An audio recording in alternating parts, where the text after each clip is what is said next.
नमस्कार श्रोता, रेडियो कान्तिपुरको प्रभातकालीन नियमित कार्यक्रम द हेडलाइनर्समा यहाँलाई स्वागत छ। कार्यक्रमको आजको अङ्क लिएर म प्रकाश पाठक उपस्थित भएको छु। जनचासोका विभिन्न विषयमा अतिथिसँग छलफल गरिने यो कार्यक्रम तपाईँ रेडियो कान्तिपुरको तरङ्गमा साताको 6 दिन यसै समयमा सुन्दै आउनु भएको छ। कार्यक्रममा आज हामी संघीय समाजवादी फोरम नेपाल र नयाँ शक्ति पार्टी मिलेर हिजो घोषणा गरिएको समाजवादी पार्टी नेपालका वरिष्ठ नेता अशोक राईसँग कुराकानी गर्दैछौँ। कार्यक्रम सुन्दै जाँदा आजका हाम्रा अतिथि वरिष्ठ नेता अशोक राईलाई कुनै प्रश्न वा जिज्ञासा राख्न मन लागे हाम्रो स्टुडियोको टेलिफोन नम्बर 01 55 41 905 मा आफ्नो प्रश्न टिपाउन सक्नुहुन्छ।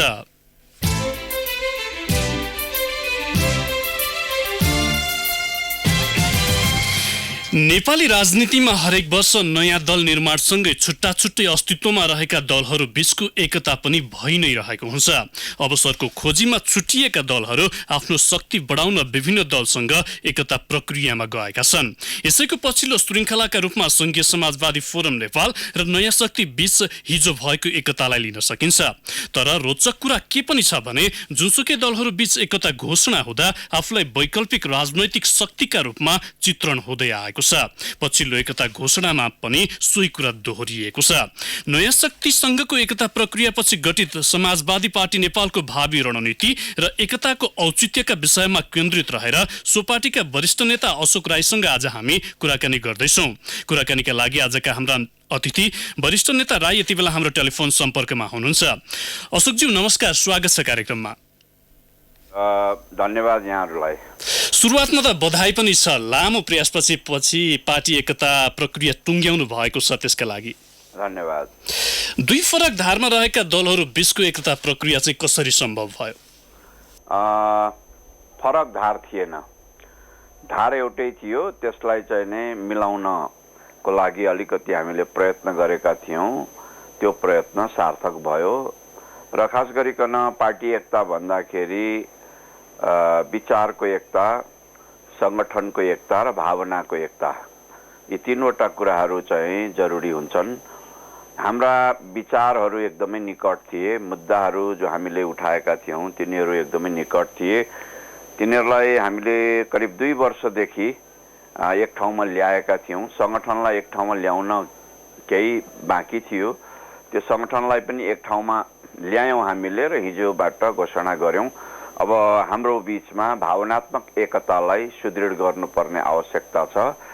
त्यसमा पनि कुनै चाहिँ समस्या आउँछ भन्ने मैले देखेको छैन। अब पार्टी त एकता गर्नु भएको छ, एकताको मुख्य उद्देश्य चाहिँ के हो? तपाईँहरूको शक्ति सञ्चय मात्र हो कि अथवा हिजो घोषणामा भनिए जस्तै वैकल्पिक राजनैतिक धार बनाउने प्रयास रहन्छ तपाईँहरू? अब यहाँले भन्नुभए जस्तै वैकल्पिक राजनैतिक धार अथवा वैकल्पिक शक्ति बन्छु भनेर त सबैले भन्छन्, त्यो स्वाभाविक हो। पार्टी निर्माण गर्दाखेरि हामीले पनि भनेका छौँ र हाम्रो चाहिँ कुरा के हो भने अहिले जुन पुराना पार्टीहरू छन्, पुराना पार्टीहरूले एउटा संविधान जारी गरे, त्यो संविधान चाहिँ पूर्ण हुन सकेन। त्यसले चाहिँ उत्पीडित समुदाय र उत्पीडित वर्गहरूको हितको पक्षमा ठिक ढङ्गले चाहिँ व्यवस्थाहरू गर्न सकेन। त्यसलाई पूर्णता दिने काम हामीले गर्नुपर्छ भन्ने हो एउटा। अर्को कुरा चाहिँ यो पुरानो किसिमको शास्त्रीय साम्यवाद भनौँ न, शास्त्रीय साम्यवादी सिद्धान्तलाई अङ्गीकार गर्ने दलहरू अत्यन्तै जड र समय सापेक्ष रूपमा आफूलाई चाहिँ नै अगाडि लान नसकिरहेको स्थिति र लोकतान्त्रिक अथवा सामाजिक लोकतन्त्रलाई चाहिँ नै अङ्गीकार गरेका दलहरू पनि अब बिस्तारै वैचारिक हिसाबले आउटडेटेड हुँदै गएको अवस्थालाई ध्यानमा राखेर हामीले चाहिँ हाम्रो देशको समस्यालाई हल गर्ने किसिमले हामी आफैले एउटा विचार निर्माण गर्नुपर्छ भन्ने ठान्यौँ। हाम्रो मुलुकको समस्या भनेको पहिचानलाई सही ढङ्गले स्थापित गर्ने, पहिचान सहितको संघीयतालाई सुदृढ गर्ने, सुशासन कायम गर्ने, त्यस्तै गरेर समावेशी र सामाजिक न्याय सहितको विभेद रहित नेपाल निर्माण गर्ने, समृद्धिलाई चाहिँ सही ढङ्गले स्थापित गर्ने। सही ढङ्गले भन्नाले वितरणको एउटा न्यायिक पद्धति सहितको अथवा समाजवादी किसिमले चाहिँ स्थापित गर्ने, चाहिँ यो आवश्यकतालाई परिपूर्ति गर्नका निम्ति हामीले एउटा धार, तेस्रो धार, नयाँ धार दिनुपर्छ वा वैकल्पिक धार दिनुपर्छ भन्ने चाहिँ ठम्यायौँ र सही किसिमको समाजवादी केन्द्र चाहिँ स्थापना गर्नुपर्छ भन्ने उद्देश्यले हामीले चाहिँ यो पार्टी स्थापना गरेका छौँ अथवा समाजवादी पार्टी नेपालको हिजो घोषणा गरेका छौँ। अशोकज्यू, जस्तो तपाईँ त लामो समयदेखि नेपाली राजनीतिको लाइनमा रहनुहुन्छ अथवा त्यो राजनीति गर्दै आउनु भएको छ। धरातलीय स्वरूपको मूल्याङ्कन गर्दा नयाँ गठन भएका पार्टीहरू जुन उद्देश्यका साथ गठन भएका थिए त्यो उद्देश्य पूर्ति भएको मान्न सकिन्छ अहिलेसम्मको नजिर हेर्दा? अब कुनै पनि पार्टी स्थापना हुँदा नयाँ नै हुन्छ। कुनै समयमा पुराना पार्टीहरू पनि नयाँ थिए, आज पुराना भए। समयक्रममा चाहिँ के छ भन्दाखेरि पुरानो हुँदै जाने, अनुभवी हुँदै जाने, खारिँदै जाने वा चाहिँ अलि बृहत हुँदै जाने हो। अब सबैले गरेका छन् कि छैनन् भनेर चाहिँ अब हेर्दाखेरि सबैले त गरेका छैनन्। हामी आफूलाई पनि समय र जनताको बीचमा परीक्षामा राखिरहेका छौँ। जब हिजो योभन्दा अगाडि जसरी विवेकशील साझा, त्यसै गरी नयाँ शक्ति, राजापा लगायतका दलहरू जसरी गठन हुँदा जुन एउटा उत्साह थियो, जुन योजनाका साथ अगाडि बढिरहेका थिए, तर तिनै दलहरू आज अलिकति किनारा लाग्दै गएको अवस्थाले पनि केही त पाठ सिकाएको होला नि तपाईँहरूलाई?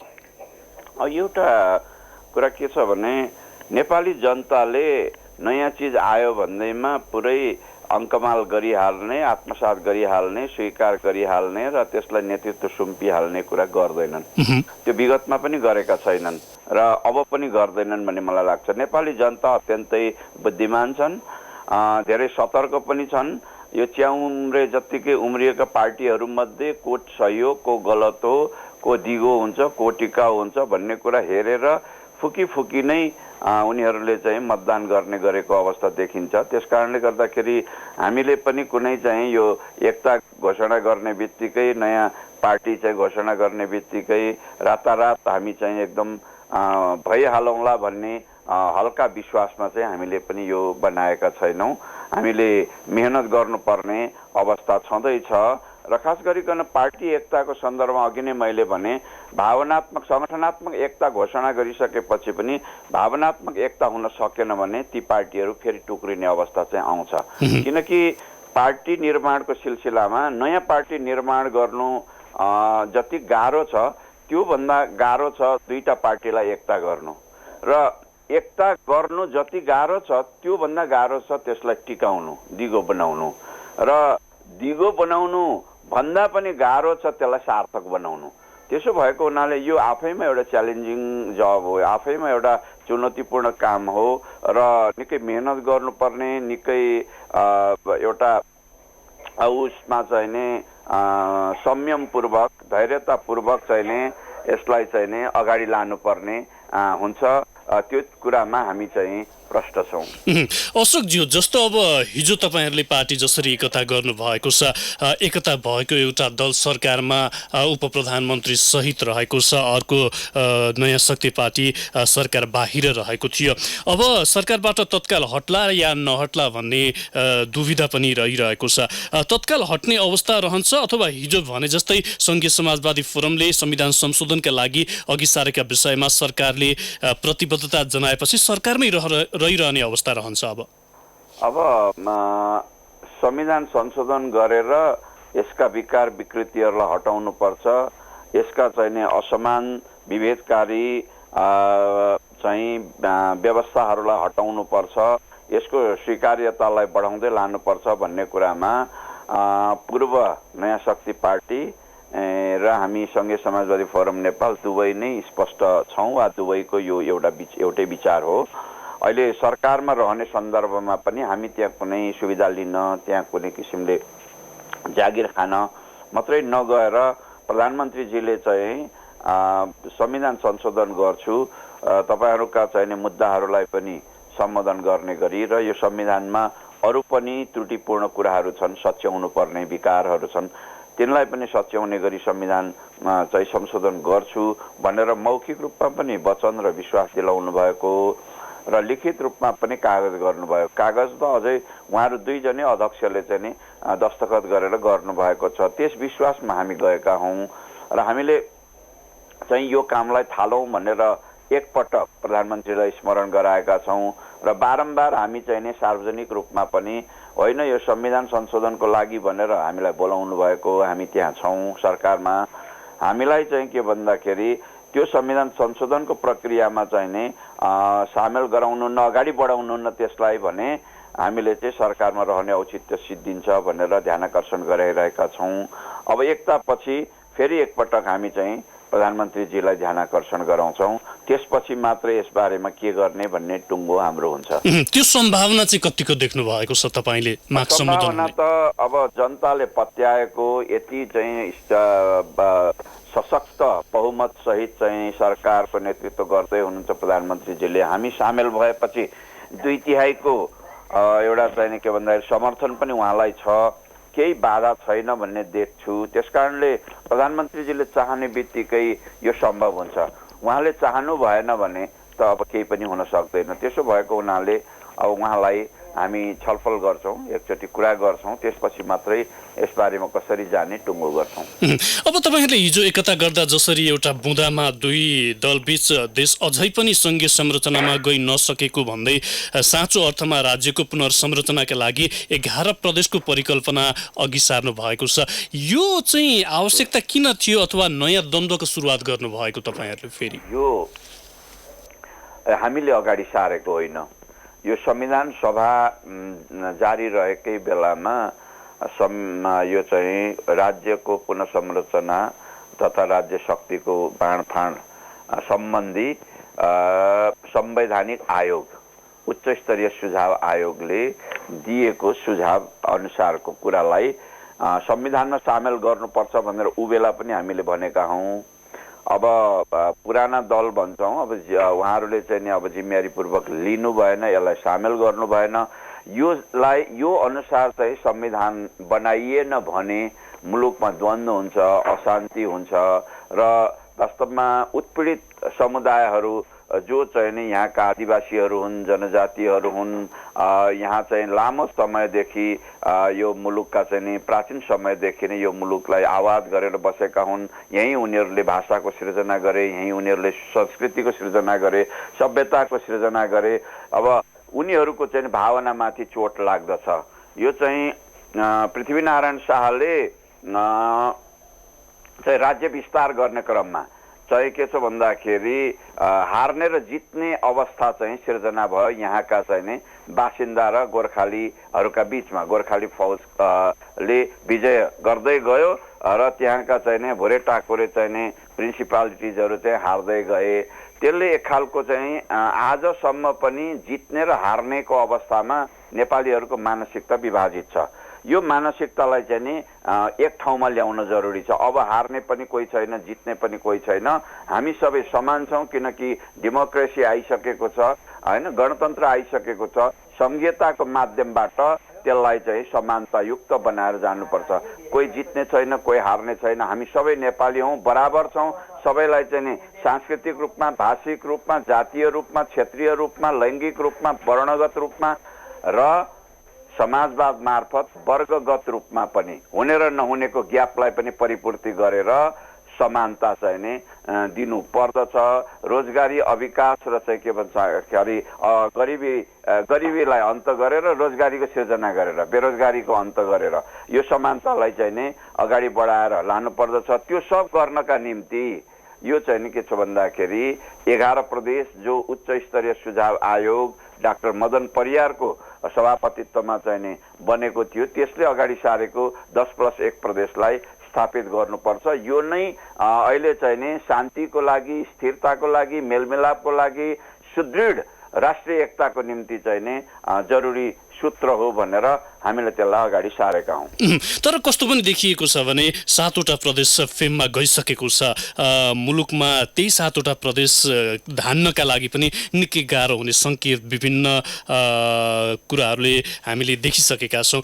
यसले गर्दा नयाँ विवाद सिर्जना गर्न खोजिरहेको भनेर केही थरीले आरोप पनि तपाईँहरूलाई हिजैबाट लगाउन थालेका छन्। के भन्नुहुन्छ तपाईँ? होइन, अब हेर्नुहोस्, बाधे बाधे जायते तत्त्वबोध भन्ने छँदैछ। त्यत्रो 8 वर्ष चाहिँ तपाईँलाई गरेको छलफलबाट, बहस र विवादबाट उच्च स्तरीय चाहिँ सुझाव आयोगले यो निष्कर्ष निकालेको, यो निचोड निकालेको। त्योभन्दा अगाडि त अझै 14 प्रदेशको कुरा थियो।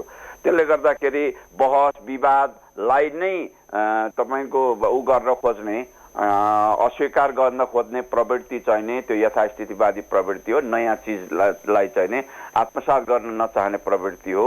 त्यसले गर्दाखेरि बहस विवाद त हुनै पर्दछ। जहाँसम्म आर्थिक साधन स्रोत पुग्दैन भन्ने कुरा छ त्यो बिल्कुल गलत हो।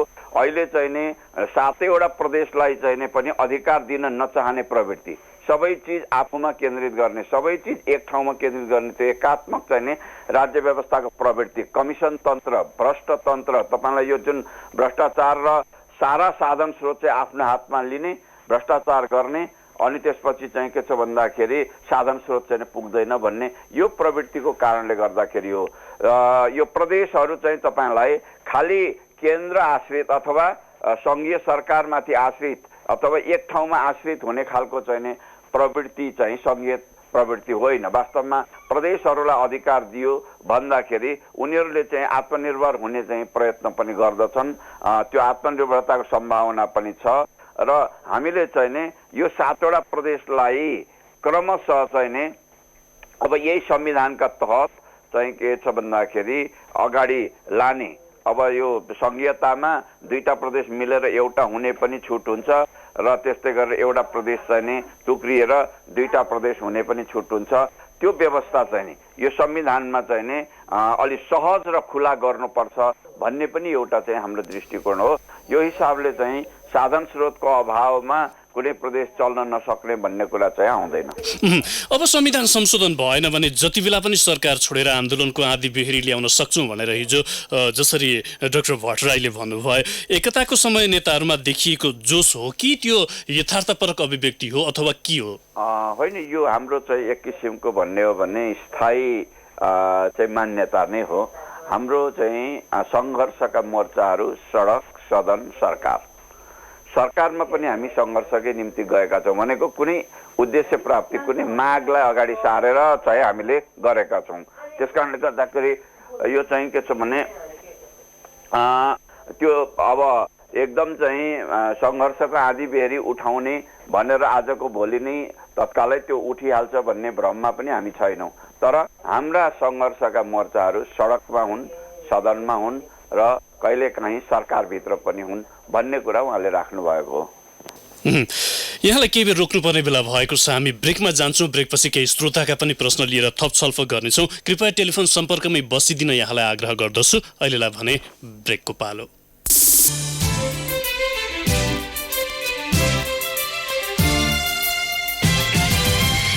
ब्रेकपछि कार्यक्रम द हेडलाइनर्समा यहाँलाई पुनः स्वागत छ। कार्यक्रममा आज हामी समाजवादी पार्टी नेपालका वरिष्ठ नेता अशोक राईसँग पार्टीको अबको रणनीति, राष्ट्रिय राजनीतिमा सो पार्टीले खेल्ने भूमिका तथा अन्य दलसँगको एकता प्रक्रियाका विषयमा केन्द्रित रहेर कुराकानी गरिरहेका छौँ। अशोकज्यू, यहाँलाई कार्यक्रममा पुनः स्वागत छ। हजुर हजुर। केन्द्रीय परिषदका अध्यक्ष उपेन्द्र यादवले हिजो राजपा लगायतका दलहरूलाई पनि एकतामा आउन आग्रह गर्नुभयो। अब त्यो प्रयास जारी रहन्छ फेरि? हजुर, उपेन्द्रजी केन्द्रीय समितिको चाहिँ हो, केन्द्रीय परिषद होइन। त्यसकारण उहाँले जुन अनुरोध गर्नुभयो, आह्वान गर्नुभयो, त्यो चाहिँ वार्ता जारी छ र जारी रहन्छ। हामीलाई विश्वास छ राष्ट्रिय जनता पार्टी पनि एकीकृत हुन्छ।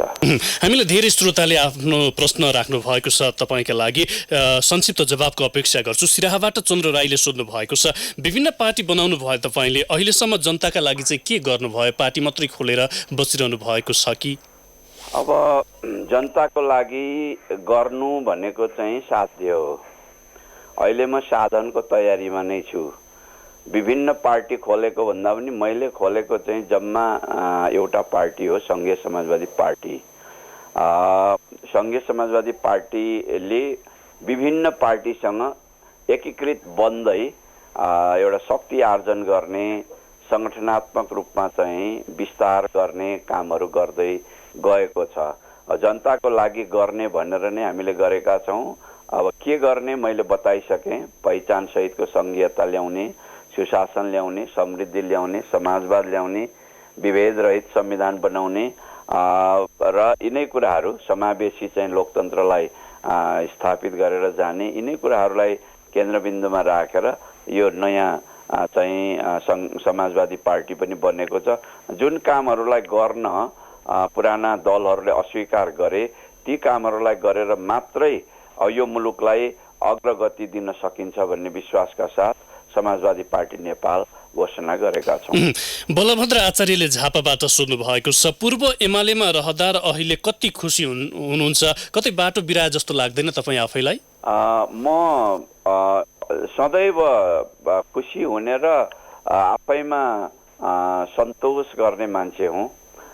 एमालेमा रहँदा पनि म अत्यन्तै खुसी थिएँ, खुसी रहन्थेँ। सबै साथीभाइहरूसँग अत्यन्तै मिलेर मैले काम गरेको थिएँ। अहिले त झन् खुसी नहुने कुरै छैन, किनकि म मेरो आफ्नो विश्वास र विचारलाई प्रयोगमा लाने काम गरिराखेको छु। त्यसकारण अत्यन्तै खुसी छु, हर्षित छु। अब तपाईँ त वर्तमान सरकारको नेतृत्वसँग विगत लामो समयसँगै बसेर काम गर्नुभएको थियो। जसरी अहिले नेकपा दल बनेको छ, नेकपा नेतृत्वको वर्तमान सरकारले देशमा समृद्धि ल्याउँछु, सुशासन ल्याउँछु भनेर जसरी भनिरहेको छ, तपाईँ आफै चाहिँ कतिको विश्वस्त हुनुहुन्छ उनीहरूको यो कुराप्रति? एउटा कुरा चाहिँ के भने अत्यन्तै राम्रो नारा छ, समृद्ध नेपाल सुखी नेपाली। यो नारा अत्यन्तै क्याची पनि छ, जनताले धेरै आशा पनि गरेका छन्। तर समृद्धिको निम्ति चाहिने बेसिक प्रस्थान बिन्दु, आधारभूत प्रस्थान बिन्दुमा नै उहाँहरू गलत हुनुहुन्छ, एक नम्बर कुरा। दुई नम्बर कुरा, उहाँहरूले चाहिँ नि जबसम्म अहिले भएको कर्मचारी यन्त्र यसको चाहिँ नि अत्यन्त यो धीमा गति, मैले भन्ने गरेको छु, प्रधानमन्त्रीजी रकेटको गतिमा विकास अगाडि बढाउन चाहनुहुन्छ, उहाँले सञ्चालन गरिराखेको संयन्त्र चाहिँ बैलगाडाको गतिमा हिँडिराखेको छ। यहाँनिर चाहिँ कन्ट्राडिक्सन देख्छु भनेर भनिरहेको छु। त्यसकारण यो संयन्त्रलाई सुधार नगरिकन, यसमा चाहिँ नि क्षमता, एउटा चाहिँ इफिसियन्सी नबढाइकन चाहिँ यो विकास चाहिँ लक्ष्य समृद्धि चाहिँ प्राप्त हुन्छ भन्ने मलाई लाग्दैन। त्यसपछि अलिकति अब प्रधानमन्त्रीजीले आफ्नो कार्यशैलीलाई पनि परिवर्तन गर्नुपर्छ भन्ने लाग्छ। उहाँ अत्यन्त धेरै शक्ति चाहिँ आफैमा केन्द्रित गर्न उहाँले चाहनुभयो र अब इनएफिसियन्सी चाहिँ उहाँको आफ्नै कार्यालय, आफ्नै सचिवालयभित्र चाहिँ देखा पर्दै गएको अवस्था देखिन्छ। प्रधानमन्त्री कार्यालय नै सबभन्दा बढी चाहिँ नि असक्षम र चाहिँ नि तपाईँलाई कार्यकुशल नरहेको अवस्था चाहिँ देखिँदै गएको छ। त्यसले गर्दा यी चिजहरूलाई सुधार गर्नुभयो भने मेरो विचारमा समृद्धि सम्भव छ। छविरमण अधिकारीले सोध्नु भएको छ सिना मङ्गलबाट, हिजो तपाईँहरू हाइकमान्डमा बस्नु भएको थियो, अहिले एकताबद्ध हुनुभएको छ, पार्टीको एकता टिकाउ हुनेमा चाहिँ तपाईँलाई कतिको आशावादी छ अथवा कतिको सन्देह छ तपाईँलाई? मैले अघि नै हेडलाइनरसँग बातचितमा पनि आफ्नो कुरा राखिसकेँ। चुनौतीपूर्ण काम हो। नयाँ पार्टी खडा गर्नु आफैमा एउटा जटिल, त्यसपछि दुईटा पार्टीलाई एकता गराउनु अझै जटिल, त्योभन्दा अझै जटिल चाहिँ नि बनेको एकतालाई दिगो बनाउनु, टिकाउ बनाउनु र त्यो दिगो भइहाल्यो भने पनि त्यो दिगोपनलाई जनमुखी बनाउनु, जनताको निम्ति हितकर बनाउनु वा उसको उद्देश्य प्राप्तिका निम्ति सार्थक बनाउनु चाहिँ अझै तपाईँलाई गाह्रो काम हो। यो गाह्रो कामलाई हामीले चाहिँ आत्मसात गरेका छौँ, बुझेका छौँ र हामी चाहन्छौँ कि एउटा दिगो पार्टी, दीर्घजीवी पार्टी बनोस्, एउटा यो मुलुकमा चाहिँ नि तेस्रो विचार, तेस्रो किसिमको धार बोकेको पार्टी चाहिँ नि भन्नुहोस्, हाम्रो यो छ सोच। रामकृष्ण महर्जनले कृतिपुरबाट सोध्नु भएको छ, नेपालमा जुनसुकै पार्टीमा पनि जनजाति र मधेसीहरू पछाडि परेको अवस्थामा सङ्घीय समाजवादी पार्टीमा मधेसी र जनजातिको हाबी बनेको छ। अब एकीकरणपछि अन्य पार्टी जस्तै बन्ने अवस्था त रहन्न होला नि भनेर उहाँको शङ्का अथवा जिज्ञासा पनि।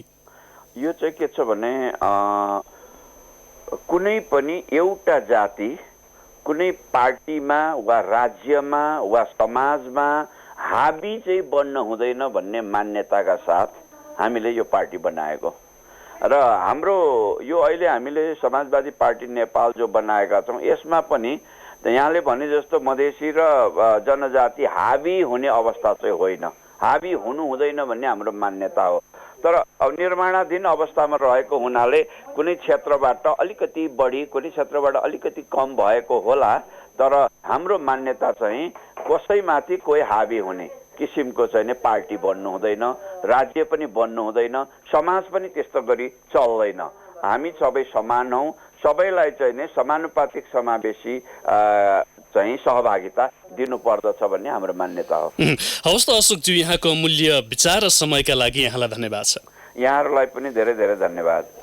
हवस् त श्रोता, आजका लागि कार्यक्रमको निर्धारित समय पनि सकिएको छ। समय अभावले गर्दा रूपन्देहीबाट डोलोराज पराजुली, विराटनगरबाट बोधप्रसाद पराजुली, पुरुषोत्तम पोखरेलले चापागाउँ र श्याम खतिवडाले सुनसरीबाट सोध्नु भएको प्रश्न हामीले राख्न सकेनौँ। कार्यक्रममा आज हामीले हिजो मात्र गठित सङ्घीय समाजवादी फोरम नेपाल र नयाँ शक्ति बीच एकता भई बनेको समाजवादी पार्टी नेपालका वरिष्ठ नेता अशोक राईसँग कुराकानी गर्यौँ। कार्यक्रममा प्रश्न टिपाउने र सुनेर साथ दिने तपाईँ सम्पूर्ण श्रोताहरूलाई धेरै धेरै धन्यवाद। फरक प्रसङ्गमा अर्का अतिथिका साथ भोलि फेरि आउनेछौँ। आजको कार्यक्रमबाट न्युज डेस्कका सबै सहकर्मीसँगै प्राविधिक मित्र लक्ष्मी प्रसाद पोखरेल र म प्रकाश पाठक पनि बिदा हुन्छौँ। नमस्कार, शुभ दिन।